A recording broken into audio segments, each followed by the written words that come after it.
ঢাকা ১৭ আসনে বিএনপির নির্বাচনী জনসভার সময়সূচিতে পরিবর্তন আনা হয়েছে। পূর্ব নির্ধারিত দুপুরের পরিবর্তে সন্ধ্যা ৬টায় শুরু হবে সমাবেশ। বিএনপি চেয়ারম্যান তারেক রহমানের সমর্থনে আয়োজিত এই জনসভা ভাসানটেকের বিআরবি মাঠে অনুষ্ঠিত হবে। রাজধানীতে ত্রয়োদশ জাতীয় সংসদ নির্বাচনের প্রচারণা শুরু করেছেন বিএনপি মনোনীত প্রার্থীরা।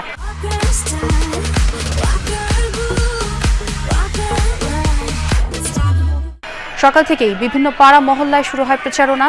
মিরপুর ১২তে প্রচারণা করেন ঢাকা ১৬ আসনের বিএনপি প্রার্থী আমিনুল ইসলাম। এ সময় তিনি বলেন, তার এলাকায় অনেক নিম্ন আয়ের মানুষ রয়েছে, তাদের উন্নয়নে কাজ করবেন তিনি। বলেন, বিনামূল্যে শিক্ষা সামগ্রী পৌঁছে দেওয়া হবে।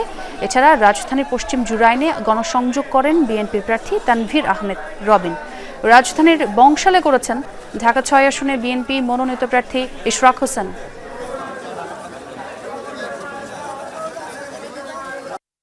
আমরা এখনো প্রতিটি মুহূর্তে দু একটি রাজনৈতিক দলের যে উদ্দেশ্য, যে নির্বাচনকে কিভাবে বানচাল করা যায়, কিভাবে দেশি বিদেশি ষড়যন্ত্রের মাধ্যমে দেশি বিদেশি যারা প্রভুত্ব স্বীকার করেছে তারা এখনো ষড়যন্ত্র করে যাচ্ছে। জনগণ আমাদের সাথে রয়েছে, জনগণ যেই সিদ্ধান্ত নিবে আমরা সেই জনগণের সিদ্ধান্তের সাথেই থাকবো ইনশাল্লাহ। আবারও ভোট ডাকাতির বা ভোট চুরির বা ভোট জালিয়াতির পরিকল্পনা কেউ বা কারা করার চেষ্টা করে, তাহলে জনগণকে সাথে নিয়ে সেটা কিভাবে রুখে দিতে হয় সেটা ২০২৪ সালের ৫ই আগস্ট যেরকম প্রমাণিত হয়েছে, আবারও আমরা প্রয়োজন হলে জনগণকে সাথে নিয়ে এই অপচেষ্টা রুখে দেবো ইনশাল্লাহ।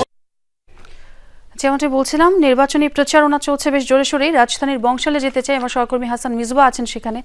মিজবা, কেমন দেখছেন ছুটির দিনের গণসংযোগ? কি কি প্রতিশ্রুতি দিচ্ছেন প্রার্থীরা? সবশেষ মিলিয়ে কি তথ্য আছে আপনার কাছে জানতে চাই। ছুটির দিনে গণসংযোগে বলা যায় যে খানিকটা বাড়তি সুবিধা পাচ্ছেন প্রার্থীরা, কারণ রাস্তাঘাট একেবারে ফাঁকা।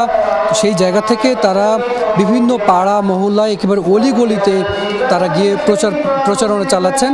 আমি এই মুহূর্তে আছি বংশালের একটি মসজিদের সামনে। এটি খুবই ঘনবসতিপূর্ণ একটি জায়গা। সেই জায়গাটিতে ছুটির দিন ছাড়া আসা আসলে খুবই মুশকিল। ইশরাক হোসেন বেলা ১২টা থেকে এই এলাকার সুরিটোলা এলাকার প্রত্যেকটি মহল্লার অলিগলিতে তিনি গেছেন, মানুষের সাথে কথা বলছেন। যারা কিছু দোকান খোলা আছে এখানে সেগুলা, এবং কিছু বাসাবাড়িতেও তিনি গিয়ে কথা বলেছেন। একইভাবে পুরো এলাকা, পাশাপাশি বংশাল অন্য এলাকা তিনি নামাজে পড়ে যাবেন। আমরা যে মসজিদটিতে আছি এটা সুরিটোলা জামি মসজিদ। এই মসজিদ দিয়ে তিনি তার প্রচার আজকে শুরু করেছেন। আশপাশে প্রচার চালিয়ে তারপর এখানে এসে আবার নামাজ আদায় করছেন। নামাজের পরে তিনি হয়তো আবারও প্রচারে নেমে পড়বেন। তিনি সাধারণ মানুষকে যে বিষয়টি বলছেন সেটি হলো, এই এলাকাটিতে অনেক বেশি যানজট সব সময় লেগে থাকে, পাশাপাশি পানি এবং গ্যাসের সমস্যা আছে, রাস্তাঘাটের সমস্যা আছে। সেই বিষয়গুলো তুলে ধরে তিনি মানুষের দ্বারে দ্বারে যাচ্ছেন, ভোট চাচ্ছেন। এবং তিনি বলেছেন, এই নির্বাচনকে কোনোভাবে কেউ যদি বাধাগ্রস্ত করতে চায় কিংবা নির্বাচন কেন্দ্র, ভোট কেন্দ্র দখলের মতো কোনো ঘটনা ঘটাতে চায়, সেটি তার দলের যারা কর্মী আছেন, নেতা আছেন, তারা সেটিকে প্রতিহত করবেন।